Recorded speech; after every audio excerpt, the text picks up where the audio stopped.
It's 7:01. I will call the meeting back to order, and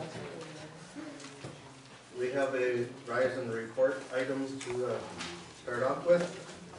And following the request for proposals, Council appoints Greg Levine to serve as the Integrity Commissioner for the Municipality of Lambton Shores, and that staff prepare the necessary bylaw for council approval. We move that rise in the report. Councilor Russell, Councilor McGuire, all in favor of that? Carried. Thank you. We'll continue on with the consent agenda. I know we have a delegation at 7 o'clock for our public meeting. We'll be a couple minutes late because we need to do the consent agenda. 5 items. Councilor Monsdale, receive the file. Second by Deputy Mayor Gagg. Questions on that? All in favor? Carried. Thank you. And we have 2 sets of minutes. Minutes from April 3rd and minutes from April 8th. Council Scott moves both of those sets of minutes. Seconded. Councilor McGuire. Questions on the minute? Yes, there just needs to be one amendment. I believe that the clerk is already aware of that. That's on the April 8th meeting with regards to the motion rising to the Lambton Shrine Club's request. So it wasn't quite complete, and so I just watched the WestShoreMedia video recording again, and I think the motion should, I think that you have. Right there. Right? Yes. So, do you want to read that? Or I'll read it. The letter we sent to the Lambton Shrine Club advising that the request for permission to locate a bulk collection bin to pop cans in each of Lambton Shores Municipal Fire Hall does not meet the municipal donation box policy, and that if they choose, they could come back with a request to change the policy, but such a request would fit more appropriate with recreation facilities such as municipal ballroom, but it's open that they can come back for a request. And, that will amend the minutes to that motion, if that's okay with the mover and seconder. yes. All in favor of that? Carried. And it's 7 o'clock. I would ask that we have a motion to adjourn our regular meeting and open a public meeting declaring a parcel of land surplus to the needs of the municipality. Councilor Russell, Councilor Scott, all in favor of that motion? Carried. Okay, we have we're in a public meeting now dealing with surplus needs, report 39, pages 156 to 161. Does the planner have any comments on that? Oh, it's the first report, so sorry about that. We used to do public meetings for planning. This is for surplus lands. That report is in our agenda. Any questions of council dealing with that report? Any member of the public here to speak to that report on the surplus land?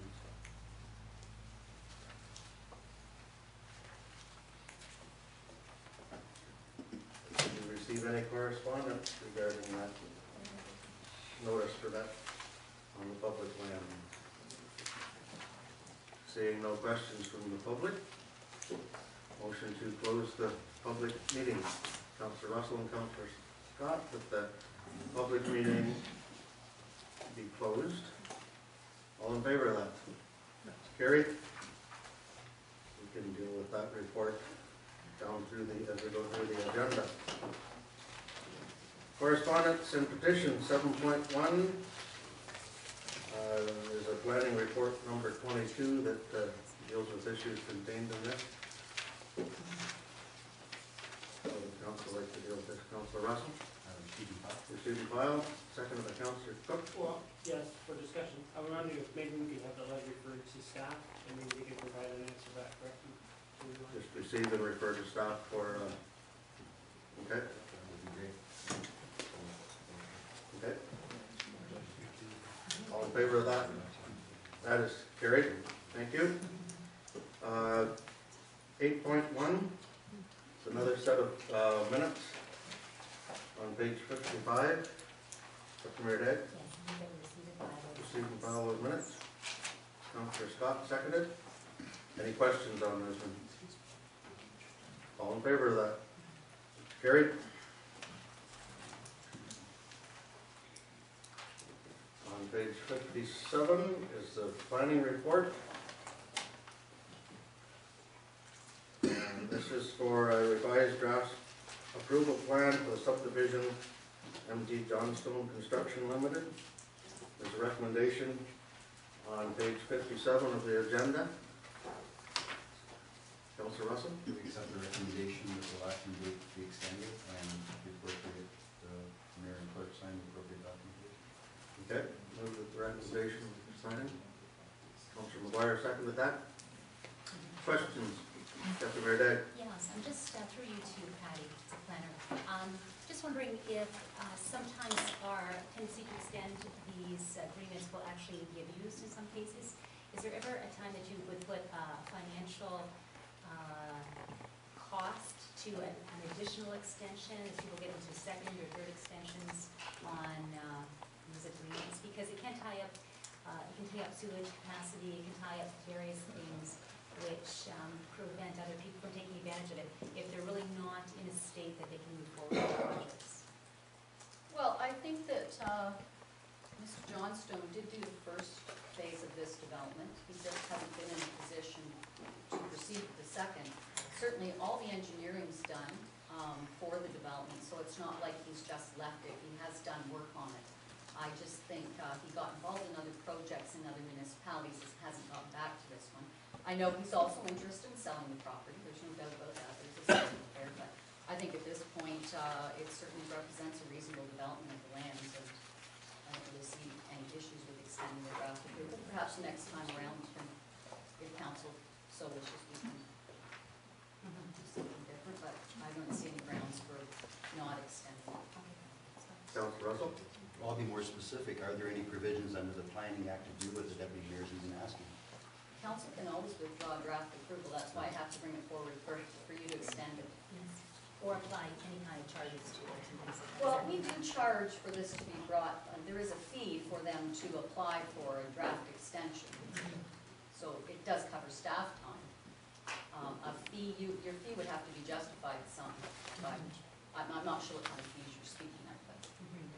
So we just best practice in the future. Thanks. Anyone else? Motion is that we extend the draft approval. All in favor of that? Carried. Thank you. 8.3, planning report 22, cash in lieu of parking review for council review and direction. Councilor Lonsky. Thank you, Mr. Mayor. I'm just wondering if the prudent thing to do here with this, while I appreciate the chronology, it's helpful, but I'm wondering if we've hit the real issue. And I'm wondering if we shouldn't table this report maybe till next Thursday. I put in 10 questions to our CAO, and I think that would provide ample time. And if you just bear with me, Mr. Mayor, until I get to the motion to table. If you refer to the February 22nd, 2011 council meeting. Perhaps we should have a motion to receive the report for discussion, and then if we decide we're going to discuss the report before tabling, or before You don't talk to the table. we don't talk to the tabling motion, so we should have a motion to. I haven't made the table motion. I was prefacing my table motion. Well, then we should have a motion to discuss it.